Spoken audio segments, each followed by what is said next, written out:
Welcome, everyone. Today, we are diving into a fascinating and highly practical topic in statistics: the distribution of the sample range. Imagine you are a teacher looking at exam scores or an engineer monitoring a factory line. You need a quick, reliable way to understand how spread out your data is. That is exactly what the sample range provides. In this session, we will build our understanding from the ground up.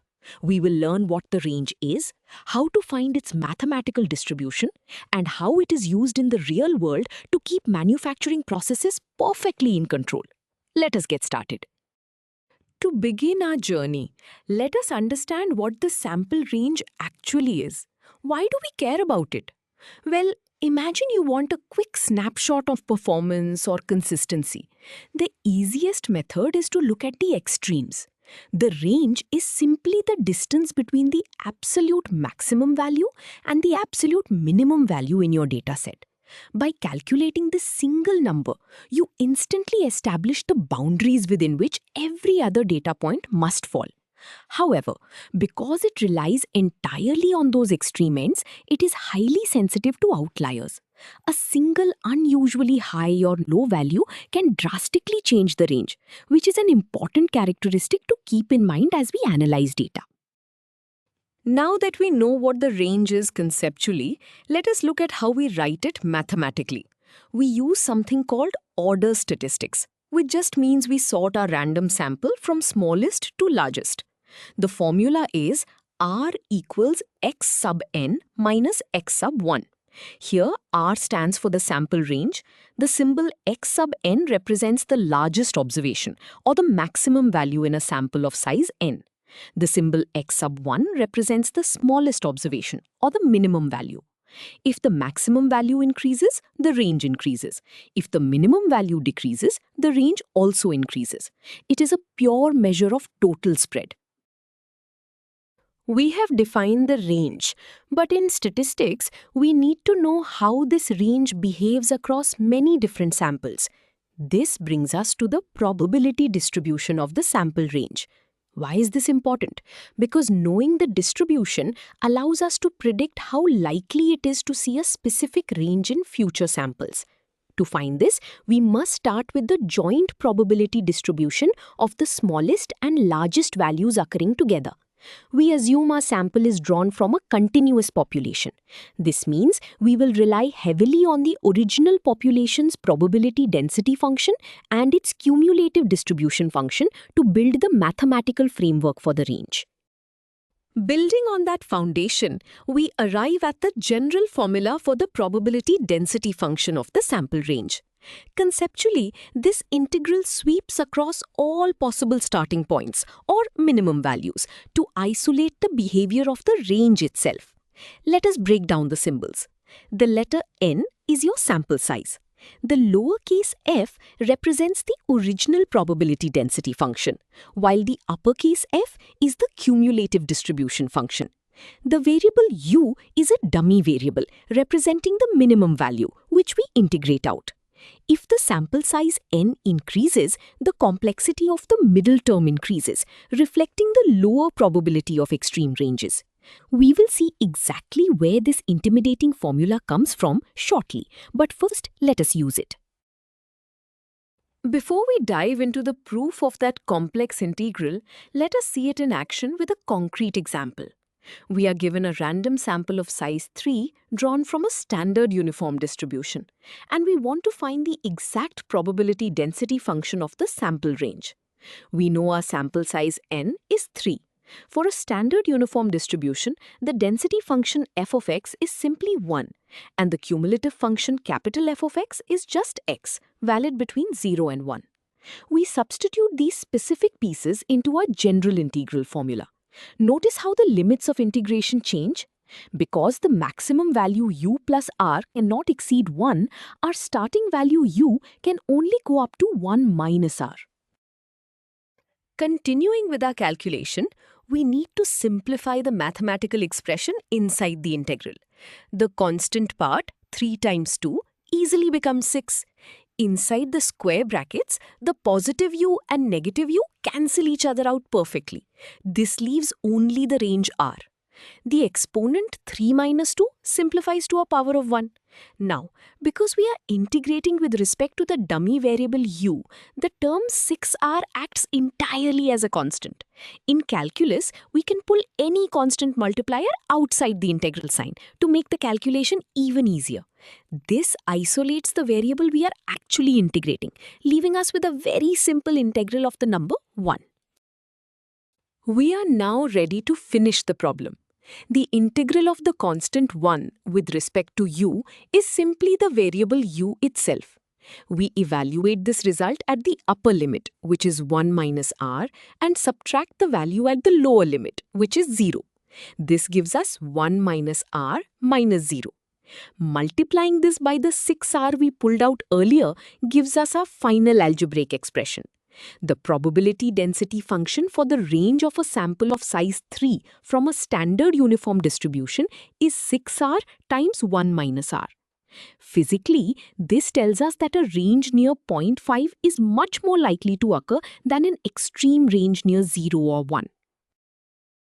Now that we have successfully used the formula, let us understand where it comes from. We want to derive the probability density function of the sample range. We start with a known statistical result, the joint probability density function of the minimum order statistic u and the maximum order statistic v.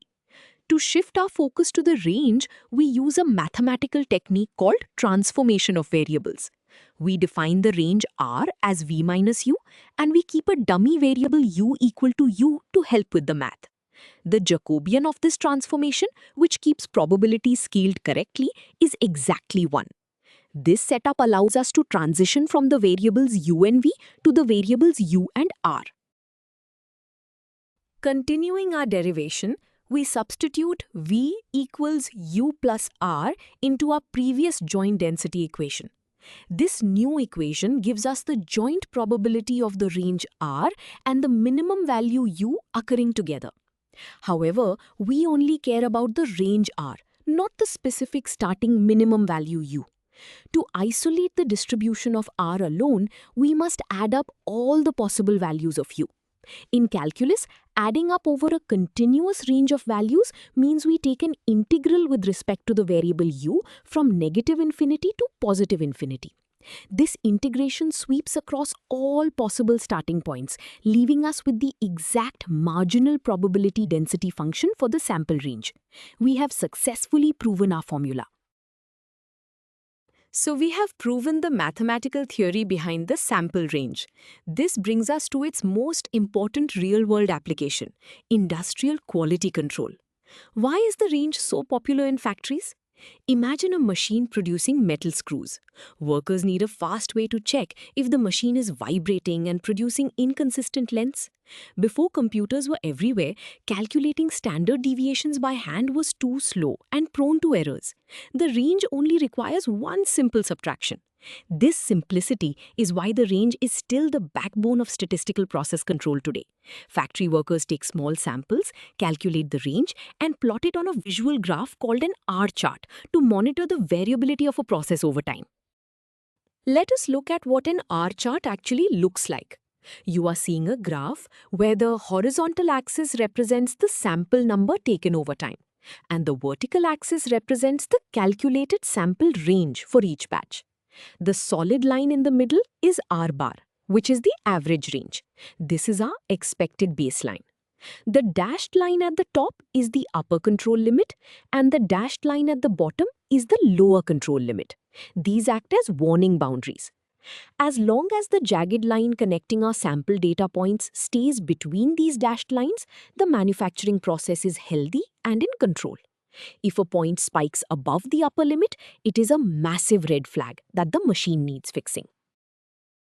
Now that we have seen the diagram, let us understand the formulas used to draw those boundary lines. The center line is simply R bar, the average of your sample ranges. To find the upper control limit or UCL, we multiply R bar by a constant called D4. To find the lower control limit or LCL, we multiply R bar by a constant called D3. These constants, D3 and D4, are found in standard statistical quality control tables, and their exact values depend entirely on your sample size n. If your average range increases, both control limits will widen. These mathematically sound limits prevent defective products from ever reaching the customer. Let us put these formulas to work with a real-world example. A factory takes 4 samples of metal rods, with each sample containing 5 rods. We are given the ranges of these 4 samples: 2.1, 2.4, 1.9, and 2.0 millimeters. We are also given the standard table constants for a sample size of 5. D3 is 0 and D4 is 2.114. We need to calculate the center line and the control limits. We begin by finding the center line, which is the average of the given sample ranges. We add up all 4 individual sample ranges in the numerator, and we will divide this total sum by the total number of samples, which is 4. Continuing our calculation, the sum of the 4 range values comes out to exactly 8.4. Dividing this by 4 gives us an average range, or R bar, of exactly 2.1 millimeters. This value serves as the solid center line on our R chart, representing the expected normal variation. Next, we calculate the upper control limit. We take our given constant D4, which is 2.114, and multiply it by our newly calculated average range of 2.1. This multiplication scales the average range up to establish a safe upper boundary. The upper control limit calculates to approximately 4.44 millimeters. Any range above this means the process is out of control. For our final step, we find the lower control limit. We follow a very similar process using the lower constant D3, which is exactly 0 for a sample size of 5. We multiply 0 by our average range of 2.1. The multiplication here is extremely straightforward, and the lower control limit evaluates to exactly 0 millimeters. Since a physical distance cannot be negative, this mathematical result makes perfect physical sense. Our manufacturing process will remain in control as long as all future sample ranges fall safely between 0 and 4.44 millimeters. We have successfully built the boundaries for our control chart. We have covered a lot of ground today, so let us summarize our key takeaways. First, we learned that the sample range is the simplest measure of dispersion, calculated by subtracting the minimum observation from the maximum. Second, we saw how its probability distribution is mathematically derived from the joint distribution of extreme order statistics using calculus. Finally, we connected this theory to the real world, seeing how the range's simplicity makes it the perfect tool for industrial quality control. By using R charts, engineers can visually monitor process variability and ensure product quality. You now have a solid understanding of the distribution of the sample range and its practical applications. Great job!